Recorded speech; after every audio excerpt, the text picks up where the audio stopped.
No, nothing we can do about it. Yeah, are we on?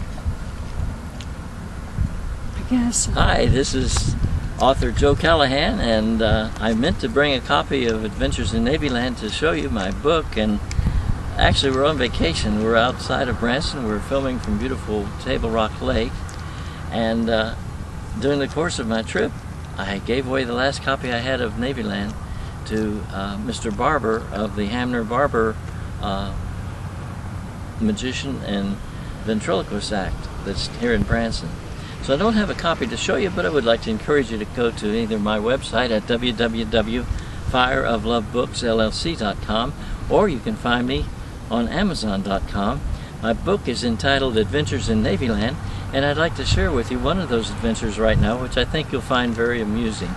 There's 180 pages in my book with 32 powerful chapters. This is just one of the many adventures I have, and I call it Avoiding the Race Riot. When I first went on active duty, they put us in a room, 4 of us to the room in bunk beds in Charleston, South Carolina. There were people from all over the country there, and it turned out that in the room I was in, we were all third-class petty officers. Now, my rate was third-class quartermaster, and it's the highest ranking non-commissioned officer in the Navy because you're responsible for knowing how to steer the ship, something the Navy Reserve unfortunately never got around to teaching me. But anyway, here I was on active duty. The other 3 third-class petty officers in the room with me, none of them were of the rate of quartermaster, so technically I outranked the other 3. Now, we had in the room with us a young man from New Mexico, and I always like to preface this by letting people know I have nothing against people from New Mexico, but this particular young man was telling everybody how bad he was, that he was the leader of a motorcycle gang, and he'd been in chain fights, gun fights, switchblade fights, you name it. And that his gang missed him, and he missed his gang, and he couldn't do anything without them. Now, the naive among us were going like, ooh, he's dangerous. And they were intimidated by him. Me, I'm just thinking, well, I won't bother him, and as long as he doesn't bother me, we'll get along just fine. Well, as it turned out, one evening, a little after midnight, a man came into the room, and I was sleeping on the bottom bunk over here. My friend from New Mexico was on the top bunk across from me. Well, the young man who came into my room was around the same age I was. I was 24 at the time, and he starts shaking me to wake me up. And I'm half awake, half asleep. He says, "I'm very sorry to wake you, sir, but are you a third-class petty officer, sir?" And I thought, the way he's serving me to death, he thinks I'm somebody, because I've been through that. You don't want to get in trouble, so you serve them. So I looked up at him and I said, "Yes, I am. Why?"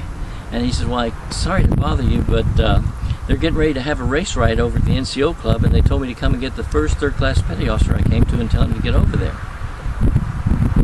I thought, race riot? That's stupid. I didn't sign up to get involved in anything like a race riot. So the guy, after he said that, turned and started walking toward the doorway. And it occurred to me, you know who might enjoy this is my big bad motorcycle gang leader from New Mexico. This is just his kind of thing. So I thought, I'll send him. So I stopped the guy just in time. He was just getting ready to exit the door, and I called out to him and I said, "Wait just a minute." And he turned around and looked at me and I said, "Come back over here, son." And it's so funny to call someone son when they're around the same age you are. But anyway, he came back over. I didn't even get out of bed. I just laid there and looked up at him, and I thought, if I pull this off right, I won't get in trouble. He won't dare challenge me. So I looked at him and I said, "Do you know what I am?" And he said, "No, sir." And I said, "I'm a third-class quartermaster." And I said, "Do you know what that means?" And I'm thinking, I hope you don't. And he said, "No, sir." And I said, "That means that I outrank you and everyone else in this room." And I said, "Now you see that fellow sleeping on the top bunk over there?" He goes, "Yes, sir." I said, "As far as you and I are concerned, he's the first third-class petty officer you came to. I'm still asleep." And I said, "Now you go on over and wake him up and tell him the good news." And he goes, "Yes, sir." And so anyway, he goes over to the guy's bunk and he shook him and woke him up, gave him his little spiel, and then he left the room. Well, the guy was afraid not to show up. He might get in trouble if the fellow pointed him out. So get ready to widen out the angle, Dodie, because I'm going to stand up. Okay, my wife's helped me shoot this. So put it on a wider angle so it can get me standing up. Thank you very much. Thank you. Thank you, thank you. So here's what happened. The guy gets out of his bunk bed, and when he gets up, you got to see this. The guy was a nervous wreck. Have you got me in the picture, I hope? Okay. This fella gets out of bed, and he's trying to put his pants on, and his knees were knocking together. He was shaking. He was saying, I didn't get any race right. What if they have blades? What if I get cut? What if I get killed? He's putting his shirt on. His hands were, oh God, what are they going to tell my mama? What are they going to tell my mama if I get cut, if I get killed? Oh God. He was a believer, and I didn't even realize it. Anyway, he is just shaking like a leaf, and I'm in bed, biting my cheeks, covering my head with the pillow, trying as hard as I can not to break up, laughing. You know, it was hilarious. You should have seen this. And I'm thinking, if all those guys that were so intimidated could have seen this character that I was watching, they wouldn't have been so intimidated, because he was just a lot of hot air the way those kind of people usually are. So here's what happened. The guy goes hobbling out the door. I'm going, I don't want to go, but I'm going. And he gets out. Well, they let him sleep in until noon, while the rest of us had to get up at 6 a.m. They said, we deprived you of sleep so you can stay up. Now, while he was sleeping, the word always gets out about what actually happened. So the word got out to everyone in the barracks, and we knew the truth of what had happened. The so-called race riot that he went to, it turned out that over at the NCO club, there was a young black man who came up to this white girl and asked for a dance. She said, well, thank you, but I'm a little tired. I've been here since 7 o'clock, and it's close to midnight, and my feet are hurting. I've been dancing a lot. He goes, no, you don't want to dance with me because I'm black. And she said, I don't want to dance with anybody because I'm tired. He says, no, it's because I'm black. She said, I don't care whether you're pink, purple, orange, red, green, whatever. I'm not dancing with anybody else tonight. I'm tired and my feet hurt.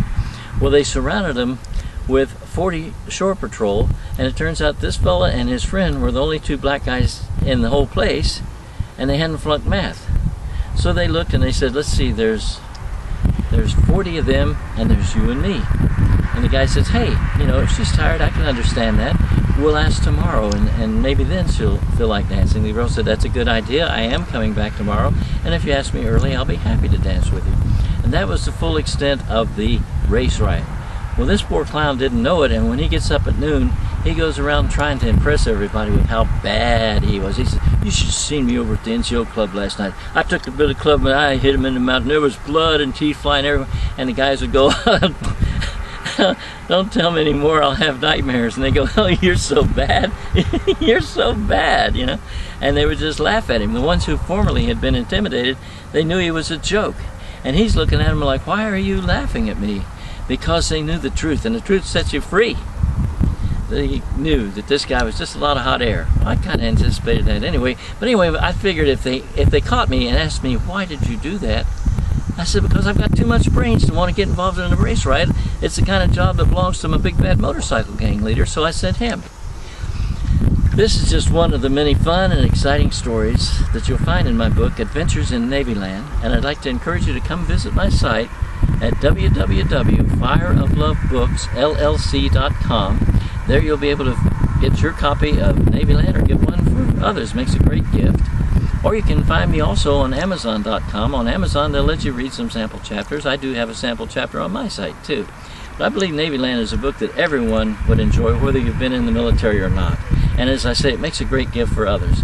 So thanks once again for watching, and I'll be back with some more adventures from Navyland. Thank you. Bye.